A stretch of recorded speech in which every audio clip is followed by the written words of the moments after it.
Good morning, student.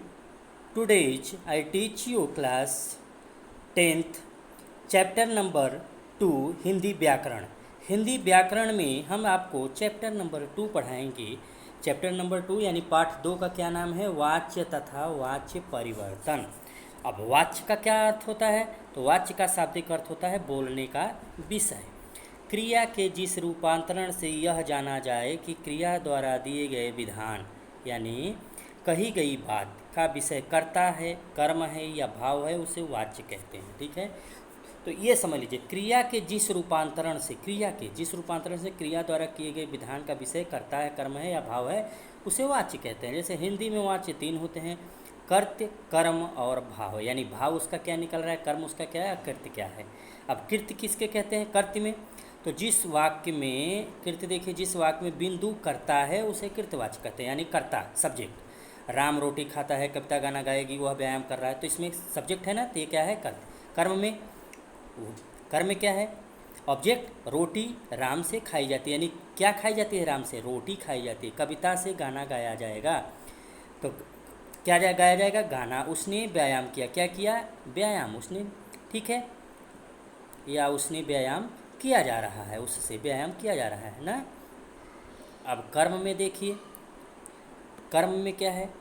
निम्नलिखित स्थलों पर कर्मवाच्य का प्रयोग होता है। कैसे? जहाँ कर्ता अज्ञात हो, जैसे पत्र भेजा गया, तो यहाँ कर्म है ना कि पत्र भेजा गया। अब ये नहीं कहा गया किसके द्वारा, लेकिन पत्र आया है, भेजा गया है। अब अपने से तो पत्र आएगा नहीं, इसलिए भेजा है। जब आपके बिना चाहे कोई कर्म अचानक आ गया, जैसे कांच का गिलास टूट गया, तो ये भी कर्म है, अचानक हो गया। डाकुओं का पता लगाया जा रहा है, जहाँ कर्ता को प्रकट न करना हो, डाकुओं को पता लगाया जा रहा है। अब कौन पता लगा रहा है, ये भी नहीं। सूचना विज्ञप्ति आदि में जहाँ कर्ता निश्चित नहीं है उसे। तो बेटा 3 ही चीज़ आपको याद रखना है। 3 चीज़ से आप याद रखोगे। कर्ता आपको पता चल गया, कर्त। भाववाचक में है तो आपको भाव पता लगाना है, बाकी कर्म है। ठीक है, अब उसके बाद देखिए, अशक्त सूचित करने के लिए, जैसे अब अधिक दूध नहीं पिया जाता। अब थर्ड में आइए, भाववाच्य। जहाँ भाववाच्य बिंदु न कर्ता हो न कर्म, बल्कि क्रिया का भाव ही मुख्य हो, उसे भाववाच्य। जैसे बच्चों द्वारा सोया जाता है, अब चला जाए, मुझसे बैठा नहीं जाता, यानी बच्चों द्वारा सोया जाता है, भाव निकल रहा है कि बच्चों द्वारा सोया जाता, अब चला जाए, मुझसे बैठा नहीं जाता। तो ये सब क्या है बेटा? भाववाच्य। भाववाच्य को थोड़ा सा और क्लियर देख लीजिए। भाववाच्य के प्रयोग स्थल। भाववाच्य का प्रयोग प्रायः असमर्थता या विवशता प्रकट करने के लिए नहीं के साथ किया जाता। नहीं के साथ, अब चला नहीं जाता, तो भाव निकल रहा है ना, यानी असमर्थता या विवशता प्रकट हो रही है इसमें, इसीलिए यहाँ पे नहीं। अब तो पहचाना भी नहीं जाता, यानी कैसे? यानी हम थोड़े से आँख हमारी कमज़ोर है, इसीलिए। ख में देखिए, जहाँ नहीं का प्रयोग नहीं होता वहाँ मूल कर्ता सामान्य होता है। जैसे अब चला जाए, तो यहाँ मूल कर्ता क्या है? सामान्य है। चलो ऊपर सोया जाए, मूल कर्ता क्या है? सामान्य है। कुछ विद्वान वाच्य के 2 भेद, कर्तवाच्य अकर्तवाच्य मानते हैं तथा कर्मवाच्य और भाववाच्य को अकर्तवाच्य का भेद स्वीकार करते हैं। अब वाच्य और प्रयोग देखिए, निम्नलिखित अंग्रेजी तथा हिंदी की आपको ध्यान दीजिए। जैसे John eats an apple, John सेब खाता है। An apple is eaten by John, John के द्वारा सेब खाया जाता है, या सेब जॉन से खाया जाता है। तो 2 अर्थों में हुआ ना, 2 शब्दों में। तो उपरयुक्त हिंदी अंग्रेजी के वाक्य कृत्यवाच्य हैं तथा वाक्य कृत्यवाच्य पैसिव वॉइस के वाक्य हैं। इन वाक्यों को देखकर कृत्यवाच्य से अकृत्यवाच्य बनाने के लिए 3 नियम स्पष्ट बताए जा सकते हैं। ठीक है, हाँ। तो देखिए बेटा, अंग्रेजी के नियम में भी कुछ हैं, जैसे कर्ता सब्जेक्ट आप जानते हैं, कर्म ऑब्जेक्ट के स्थान पर तथा कर्म कर्ता के स्थान पर अनिवार्यता चला जाता है। पैसिव एक्टिव पैसिव वॉइस में सेकेंड में देखिए, यहाँ पे कर्ता तथा कर्म का स्थान परिवर्तन यहाँ अनिवार्य न होकर वैकल्पिक है, वक्ता चाहे तो यह परिवर्तित करे। हिंदी के नियम में है। सेकेंड में देखिए, यानी कि सब्जेक्ट ऑब्जेक्ट में चला जाता है, यहाँ कर्ता कर्म विकल्प आपस में चेंज कर लेते हैं। यहाँ भी सब्जेक्ट ऑब्जेक्ट में, यहाँ बाई प्लस सब्जेक्ट, यहाँ कर्ता से के द्वारा, हिंदी में से कहते हैं बाई को। अब बी प्लस इन, यहाँ क्रिया प्लस जा प्लस सहायक क्रिया, तो ये सब होते हैं। ठीक है, अब आइए ऊपर। अब प्रश्न उठता है कि जॉन सेब खाता है या जॉन के द्वारा सेब खाया जाता है। वाक्यों में अर्थ की दृष्टि से कोई अंतर है या नहीं? अंतर तो होना चाहिए, क्योंकि यदि दोनों का अर्थ समान है तो फिर भाषा फिर एक ही वाक्य से काम चल जाती है। परंतु यह ध्यान रखना चाहिए कि दोनों वाक्यों में खाने की क्रिया करने वाला व्यक्ति जॉन है तथा खाने की वस्तु सेब है। तो जॉन और सेब, तब कर्तवाच्य और कर्तवाच्य के वाक्यों में अर्थ के स्तर पर क्या अंतर है।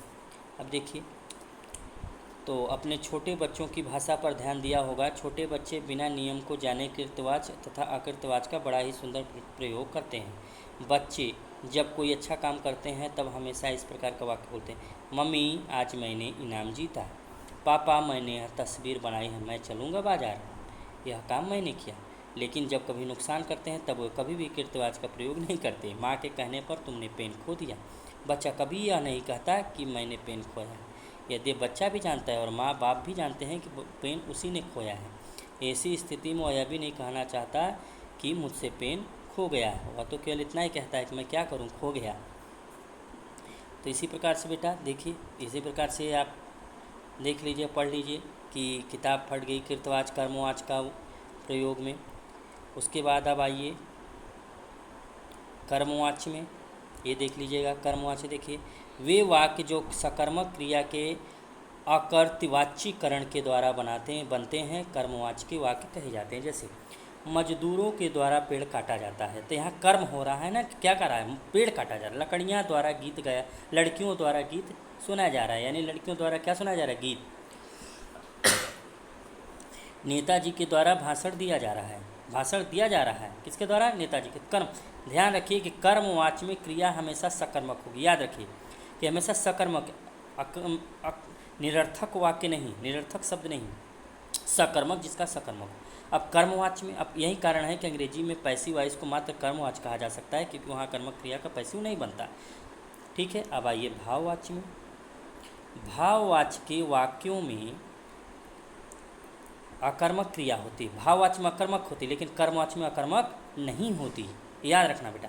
तो बच्चों के द्वारा वहाँ सोया जाता है, उनसे अब चला नहीं जाता। देखिए यहाँ पर लड़कियों द्वारा गीत सुना जाता है, लेकिन यहाँ पे बच्चों के द्वारा यहाँ सोया जाता है। भाव निकल रहा है बच्चों के द्वारा सोया, लेकिन यहाँ पे क्या था, लड़कियों द्वारा। अब यहाँ उनसे अब चला नहीं जाता, अब उस इसमें रहता क्या, अब उनसे चला नहीं जाता। ठीक है, तो अतः अकर्मक क्रिया वाले वाक्यों के अकर्तवाच्यीकृत रूप को ही भाववाच्य कहते हैं। ठीक है, हाँ। तो देखिए बेटा, वाच्य संबंधी कुछ महत्वपूर्ण बिंदु हैं, याद रखिएगा। कृतवाच्य में सकर्मक क्रिया आकर्मक दोनों ही प्रकार की क्रियाओं का प्रयोग होता है, दोनों प्रकार का कृत्य में। कर्मवाच्य में क्रिया सदैव सकर्मक होती है। भाववाच्य की क्रिया सदा अन्य पुरुष पुल्लिंग एकवचन में रहती है। कर्मवाच्य तथा भाववाच्य में कर्ता के द्वारा या से पदशब्द का प्रयोग किया जाता है। बोलचाल की भाषा से का प्रायः प्रयोग निषेधात्मक वाक्यों में किया जाता है, जैसे मुझसे नहीं चला जाता, उससे काम नहीं होता। अब कर्मवाच्य तथा भाववाच्य के निषेधात्मक वाक्यों में जहाँ कर्ता प्लस से का प्रयोग होता है, वहाँ एक अन्य असमर्थता सूचक अर्थ की भी व्यक्ति होती है, जैसे मुझसे खाया नहीं जाता। अब मुझसे, मुझ में से लगा है ना, खाया नहीं जाता।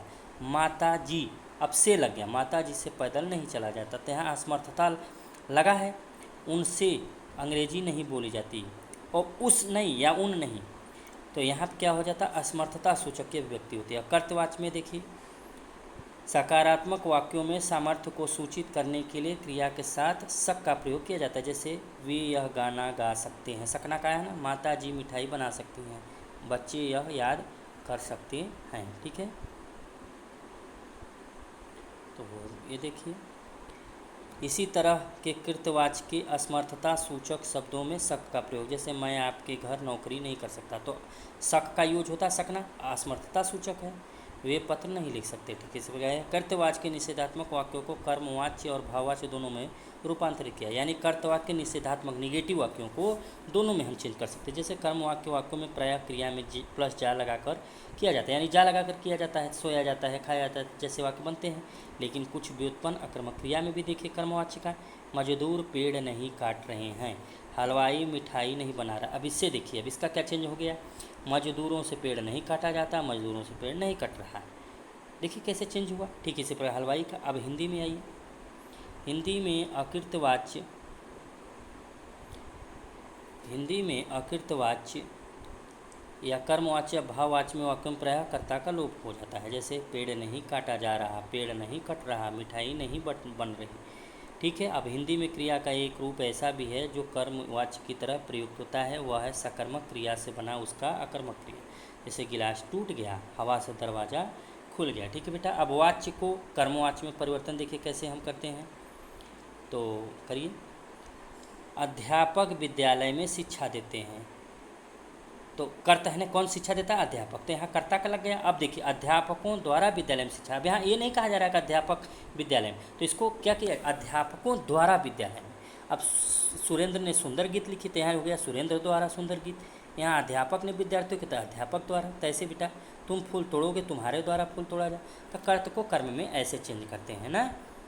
चलिए देखिए कर्म को कर्त में कैसे चेंज करते हैं। प्रधानाचार्य द्वारा छात्रों को छुट्टी दे दी गई। अब यहाँ प्रधानाचार्य ने छात्रों को छुट्टी दे दी। वहीं सिंपल, तब कहारों द्वारा डोली उठाई गई, तब कहारों ने डोली उठाई।